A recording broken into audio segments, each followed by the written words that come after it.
제법 오래전에 그 수목 드라마 나의 아저씨가 방영된 적이 있습니다. 주인공의 직업은 구조기술사였습니다. 사실은 공학자입니다.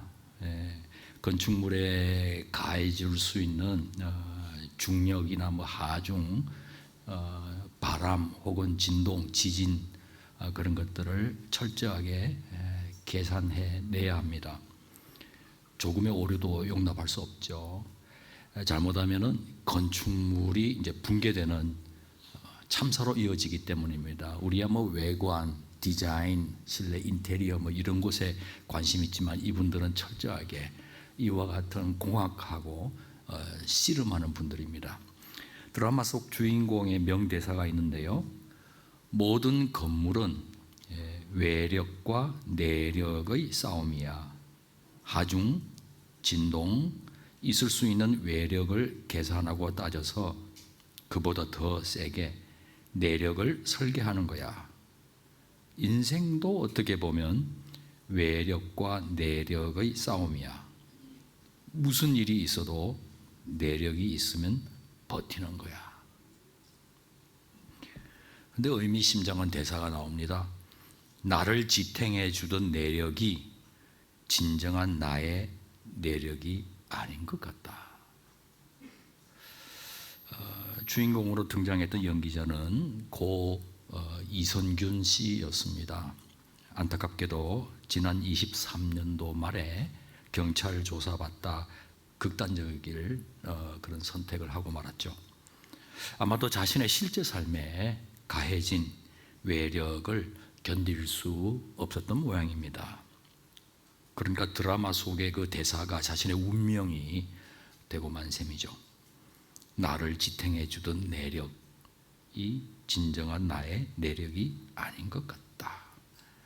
만일 고인을 지탱해 주는 진정한 내력이 있었다면 최소한 그 진정한 내력을 소개해 줄 수 있는 분이 주변에 있었다면 얼마나 좋았겠나 싶습니다. 우리 성도님들 가운데도 종종 외력을 마주하실 수 있습니다. 이미 마주하셨던 분도 계시고 지금도 그런 분도 계십니다. 만만치 않은 외력입니다. 이러다 내 인생 무너지는 것은 아닌가 싶은 그런 외력도 있죠. 앞으로도 크고 작은 외력을 맞이할 수 있죠. 그런 외력을 가리켜서 오늘 시편 23편은 죽음의 그림자가 드리운 골짜기를 다니는 것으로 표현하고 있습니다. 개역개정은 사망의 음침한 골짜기라고 했죠. 이 팔레스타인 땅에 가보면은 아주 깊은 협곡이 있을 수 있는데 빛이 전혀 들어오지 않는 곳도 있대요. 그럼 그런 곳을 지나가려면 괜히 음습하고 스산하죠. 맹수는 물론이고 목숨을 위협하는 강도가 언제든지 출현할 수도 있는 곳입니다. 다윗은 자신을 죽이려고 하는 사울 왕을 피해 계속 도망쳤습니다. 죽음의 그림자가 드리운 골짜기 다녔죠. 잠시도 마음 놓을 수 없었습니다. 오죽했으면 블레셋 이방 땅으로 망명까지 했겠습니까? 추격을 피하기 위해서. 옛날 하나님의 도우심으로 자신이 죽였던 골리앗 장군, 그 장군의 나라가 블레셋입니다. 그러니 블레셋 사람들에게 다윗은 원수나 다름없었고 지금 망명해 오고 있는 다윗을 향해 의심을 거두기가 힘들었죠. 무슨 동기고 무슨 의도가 있는 것인가. 다윗은 저들이 의심하지 않도록 의심을 불식시키기 위해서 전공을 세워야 했어요. 블레셋 사람들이 싸우는 전투에 참전해서 무공을 세우려고 했습니다.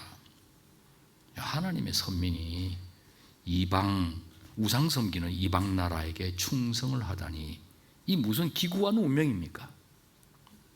다윗은 강타해온 이 지독한 외력 때문에 금방이라도 무너질 것 같았습니다. 그런데 오늘 시편에서 오히려 부족한 게 없다고 고백을 해요. 1절, 여호와는 나의 목자이시니 내게 부족한 것이 없습니다. 그럴 리가 있겠습니까? 부족했죠. 자신은 물론이고 자신을 추종하는 무리들이 언제 죽을지도 모르는 그런 신세 아니었습니까? 부족한 것 투성이었습니다. 이런 고백은 사실은요, 사망의 음침한 골짜기로 쫓겨다니는 동안에는 가능하지가 않아요. 그때 무슨 시를 쓰겠습니까? 한가롭게. 기나긴 고통의 밤을 통과하고 나서 광명한 아침을 맞이하고 보니 그동안 주님의 은혜를 내가 사실은 잊고 있었구나 하는 것을 깨닫게 되는 거예요. 우리 노래하잖아요. 지금까지 지내온 것 주의 크신 은혜라. 이런 찬양도 고통 지나고 나서 가능해지는 거죠. 그러므로 부족함 전혀 없다는 고백은 지금 너무나 감사하고 지금 너무나 행복하기 때문에 아쉬울 것이 하나도 없다라는 그런 뜻입니다. 여러분, 밥 먹지 않아도 배부릅니다 하는 그와 같은 의미겠죠.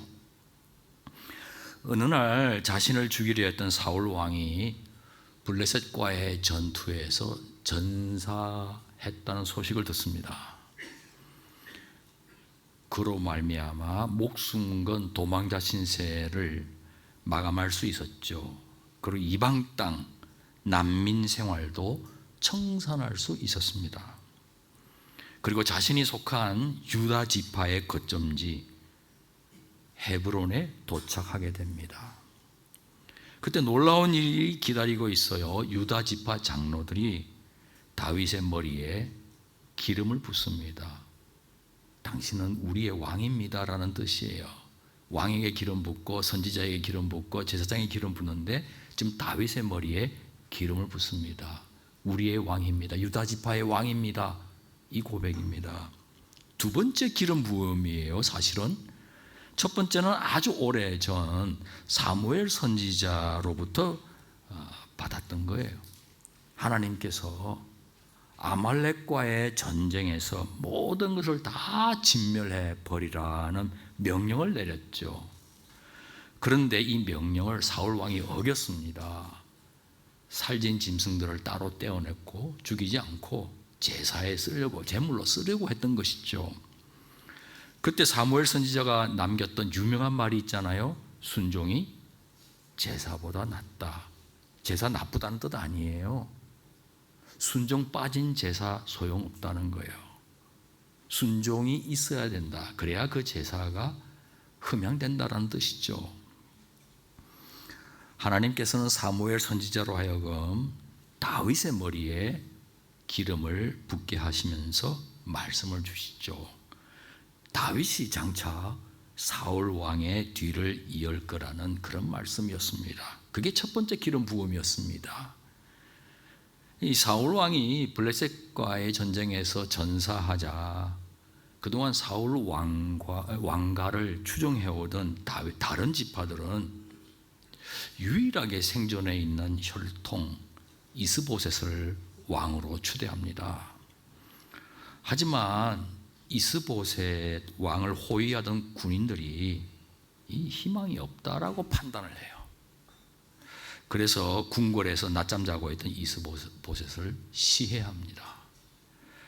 가뜩이나 이방 민족들이 수시로 지금 침공해 오는 데다 왕까지 시해 당했으니 왕국도 외력으로 무너지기 일보 직전입니다.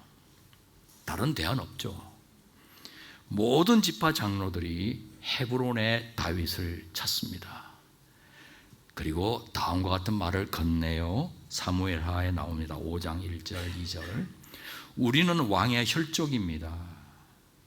전에 사울이 우리 왕이었을 때 이스라엘 군대를 이끌어내기도 하고 다시 데리고 들어오기도 한 분은 왕이었습니다. 그리고 여호와께서 왕께 너는 내 백성 이스라엘의 목자가 되고 이스라엘의 통치자가 될 것이다 라고 말씀하셨습니다. 사무엘 선지자가 했던 그 말들을 아름아름 전해 들었던 것 같아요. 기억하고 있는 거예요. 다윗은 자신들과 같은 혈족이라는 거예요. 따지고 보면 아브라함으로 거슬러 올라가면 한 핏줄 맞죠. 그리고 다윗은 이미 탁월한 지도자였다라고 그의 지도력을 인정합니다. 그리고 유다 지파가 왕으로 세운 이 다윗에게 다른 모든 지파들의 장로들도 기름을 붓습니다. 세 번째 기름 부음. 왕국의 내력으로 다윗을 세운 거죠. 탁월한 지도자가 있어야 되니까, 왕국이 버틸 수 있으니까. 다윗은 마침내 온 이스라엘의 왕으로 옹립을 받게 된 겁니다. 지난날을 한번 돌이켜 보세요. 사울 왕 뒤이어 왕 될 거라는 하나님 약속 받았던 다윗 앞에 무슨 비단꽃길이 기다리고 있었던 게 아니에요. 도리어 가시밭길이어서 걸을 때마다 찔리는 가시밭길. 하나님 말씀 받았는데 뭐 탄탄대로가 열린 게 아니에요. 평탄하지 않았어요. 승승장구하지 않았어요. 거꾸로였어요. 왕에게 쫓겨다니고 이방 땅에 망명까지 않았습니까?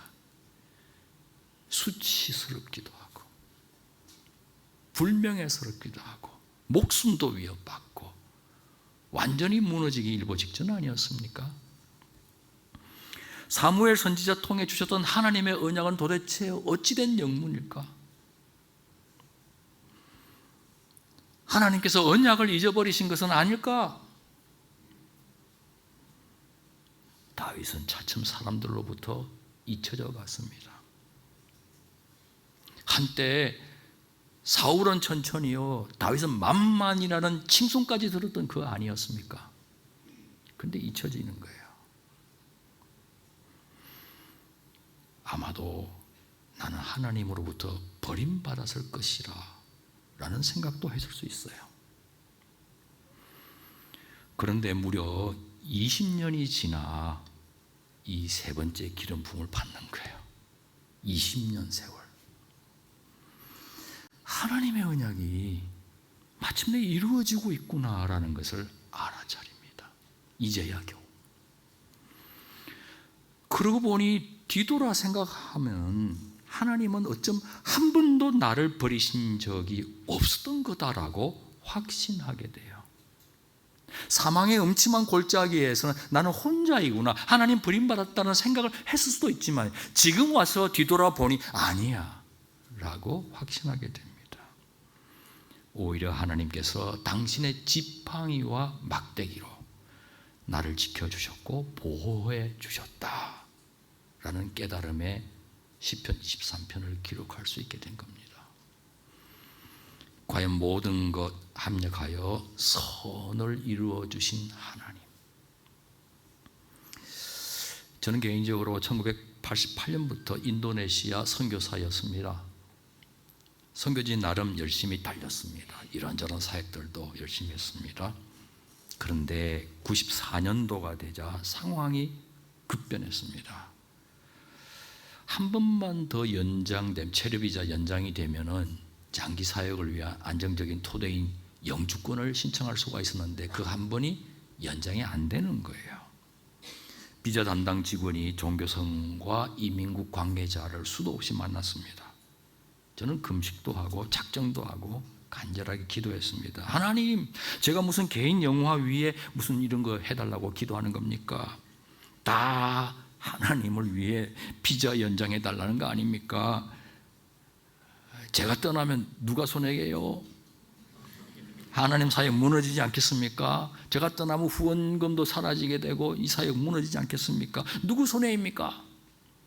거의 협박성 기도를 했죠. 하지만 끝내 인도네시아에서 추방당했습니다. 그때 하나님 많이 원망했어요. 제 인생이 무너지는 것 같았어요. 창피하기도 하고 후원교회 성도들 면목도 없고. 그때 하나님 원망하면서 스치는 생각이 있었어요. 아무리 기도해도 전능하신 하나님은 당신의 뜻을 결국 이루어 가시는 거구나. 앞으로는 하나님 그냥 알아서 하세요. 저는 제 길을 걷겠습니다. 많이 삐졌어요. 하나님께. 기도가 나오질 않는 거예요. 뭐 해도 하나님 뜻이 이루어질 거니까. 그 후 한 2, 3년 저로서는 사망의 음침한 골짜기였죠. 영적 황폐기. 캄캄했죠. 지독한 외력이었습니다. 제 인생이 근본부터 흔들린 거예요. 영적 상태조차. 목사인데. 그때 후원의 배려로 1996년부터 미국 신학교에 선교학으로 유학을 하게 됐어요. 연결된 한인교회 성도님들로부터 따뜻한 환대를 받았어요. 그리고 차츰 신뢰를 얻기 시작했습니다. 그리고 저에게 내가 하나님께 쓰임받네 라는 생각이 조금씩 들기 시작했어요. 그리고 감사했어요.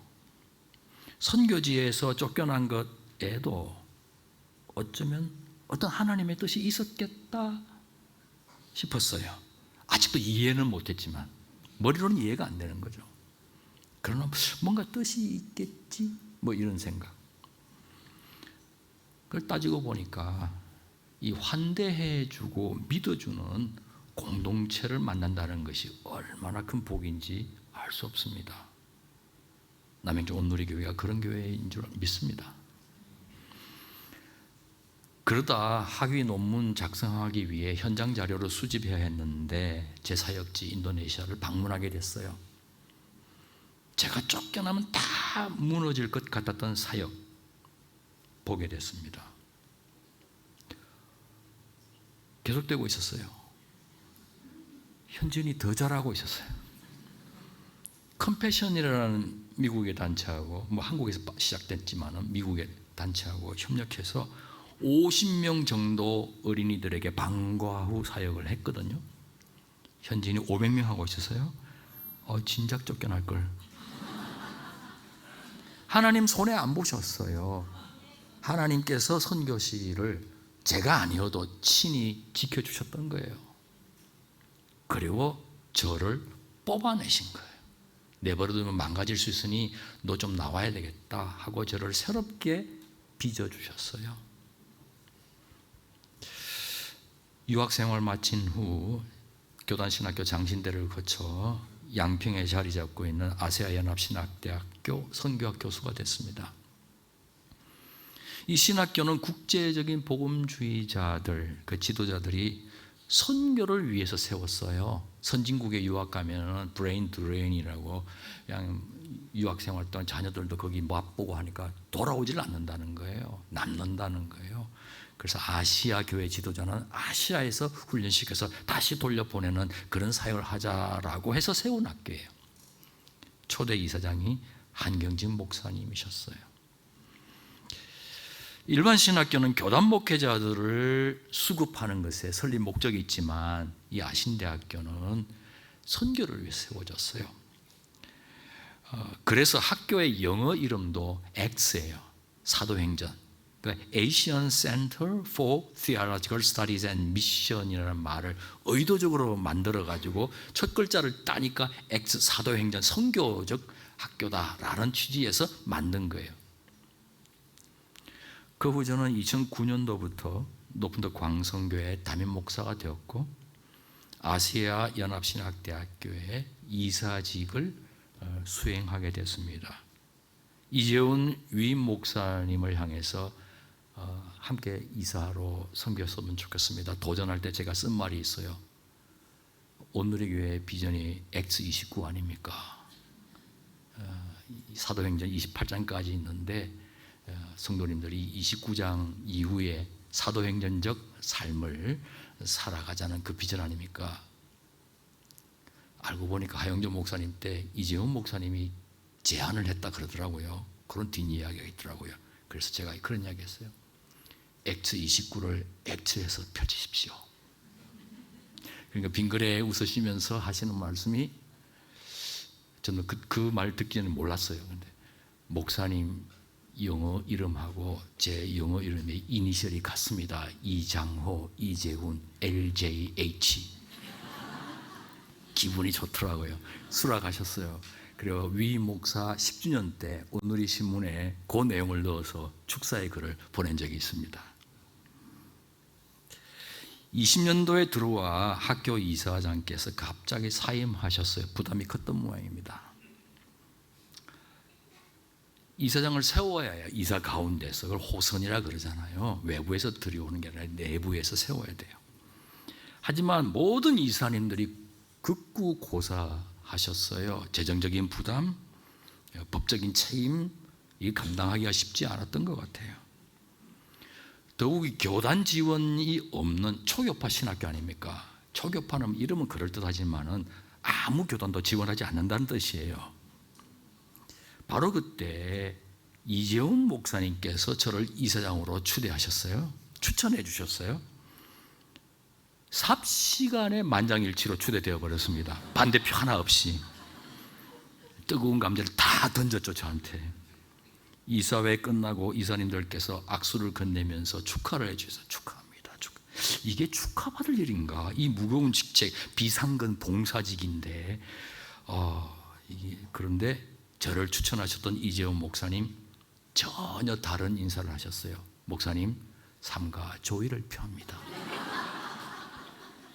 한동대 이사장, 그 외에도 여러 단체 이사장으로서 그 부담을 알죠. 이사장이 짊어져야 할 짐이 정말 무겁다는 것을 잘 아시는 그분이 하시는 말씀이에요.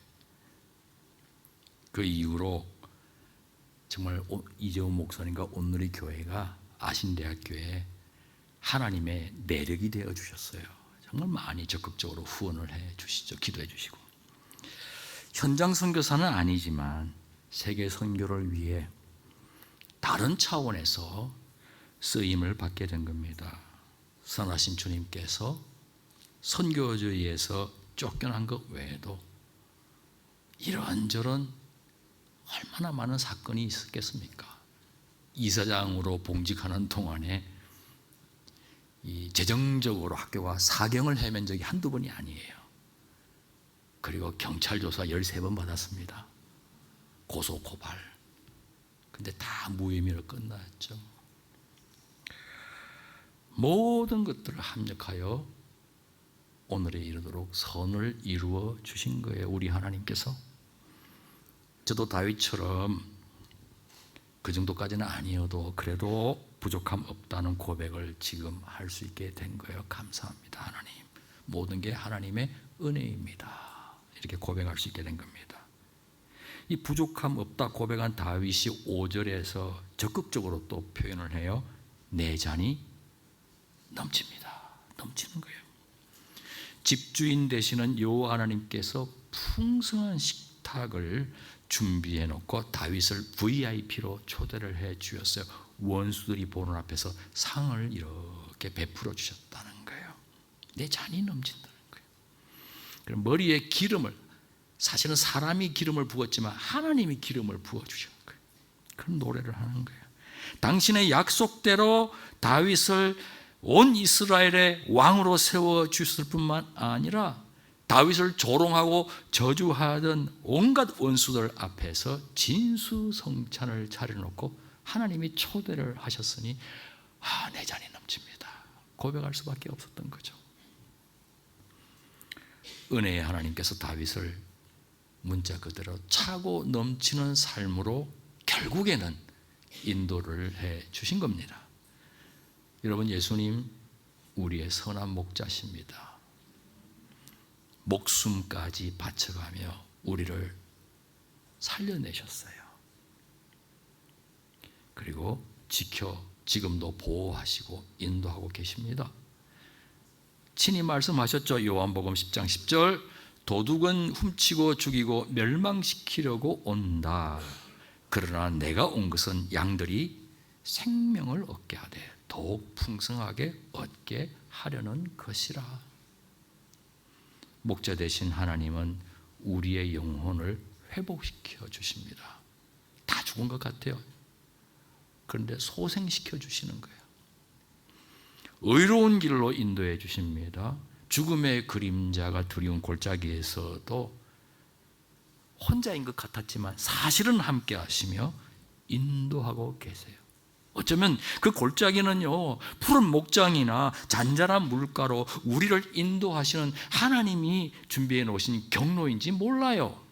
그리고 혼자 된 것 같다고 느꼈지만 사실은 하나님께서 우리를 인도하시는 지름길일 수도 있어요.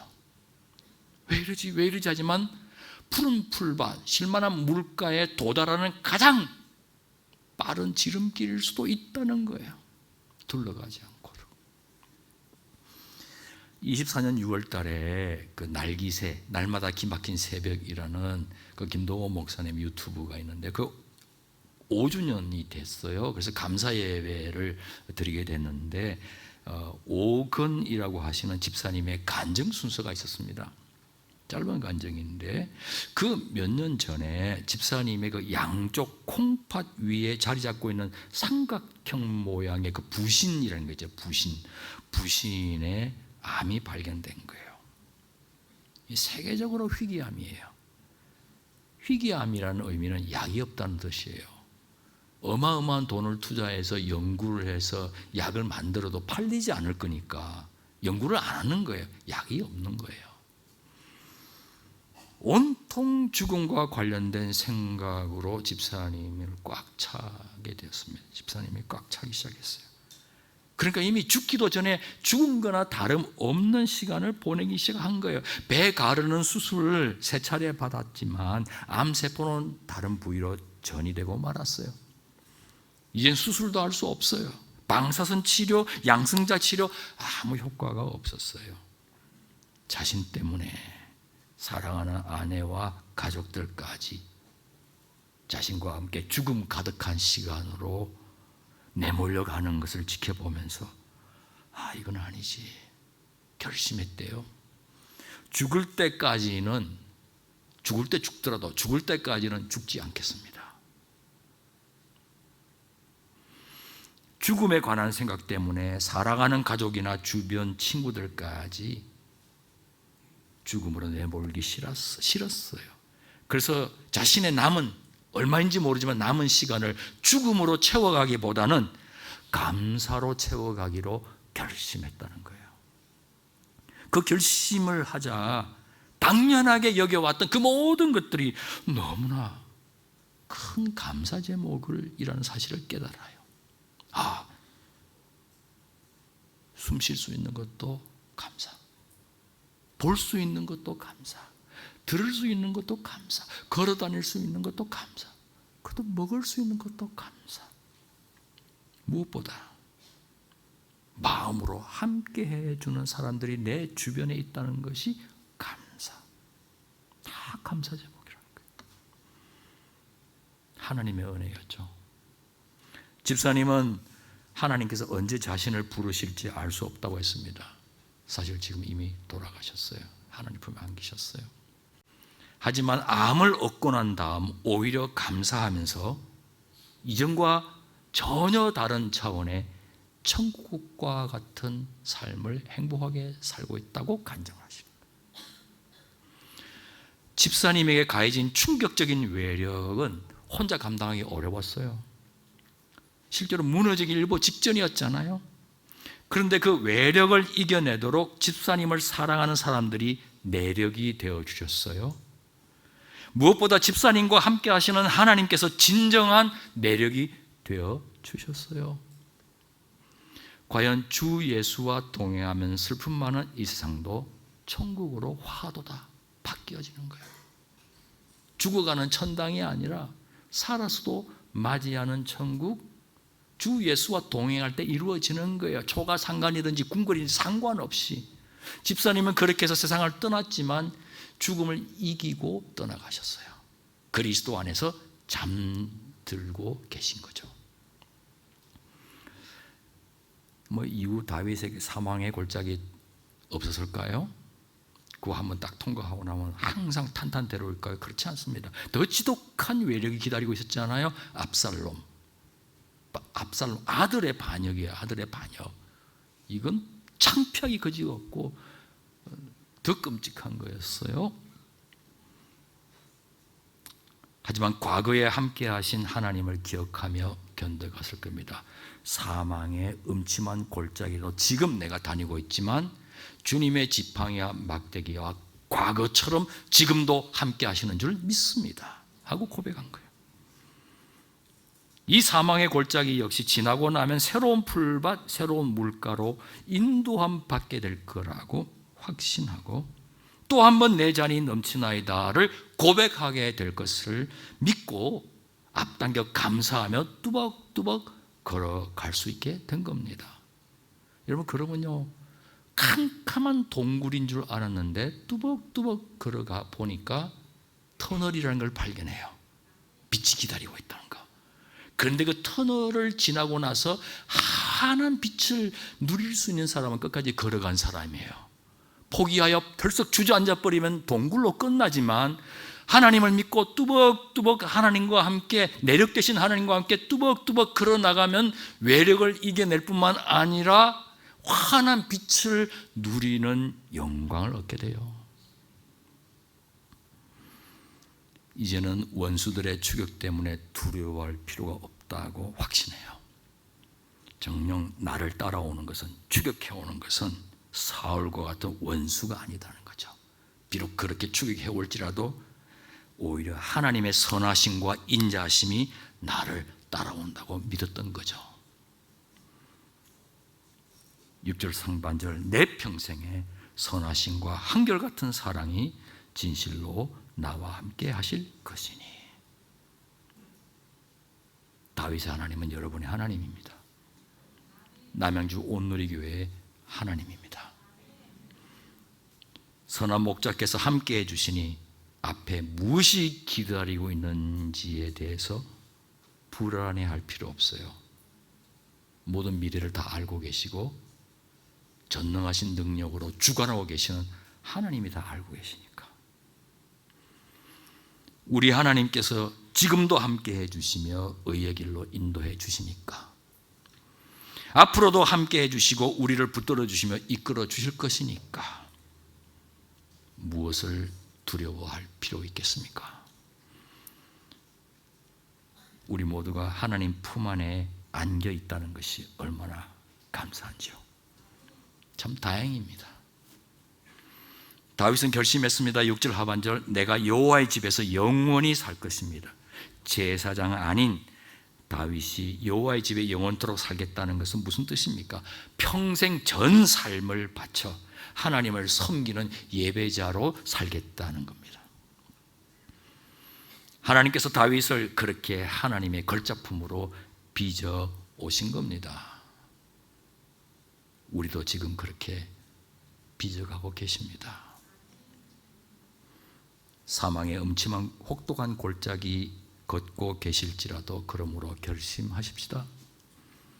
이 땅의 어떤 외력보다 더 강한 내력으로 함께 하시는 선하신 하나님을 매 순간 바라보면서 오히려 감사하십시다.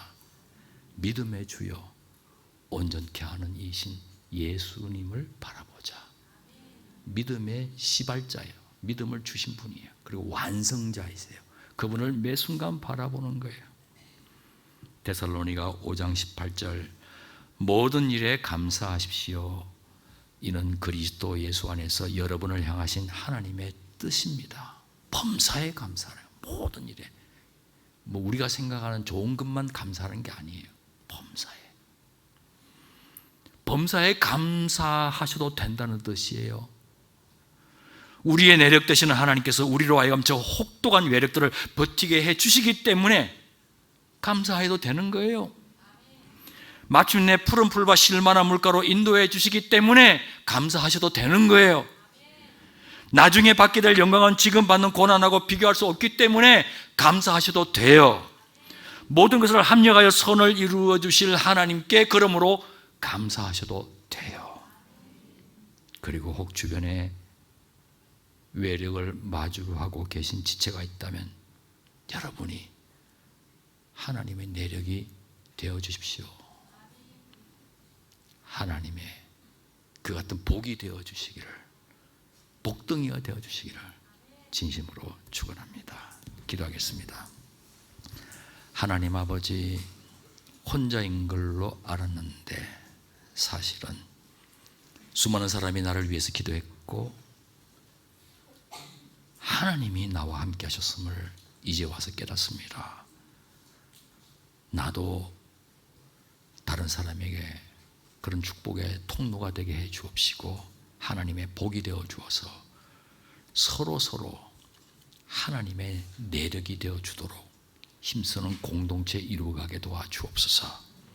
우리나라를 해방시켜 주신 하나님, 하나님이 보호하사 우리나라 만세인 줄 믿습니다.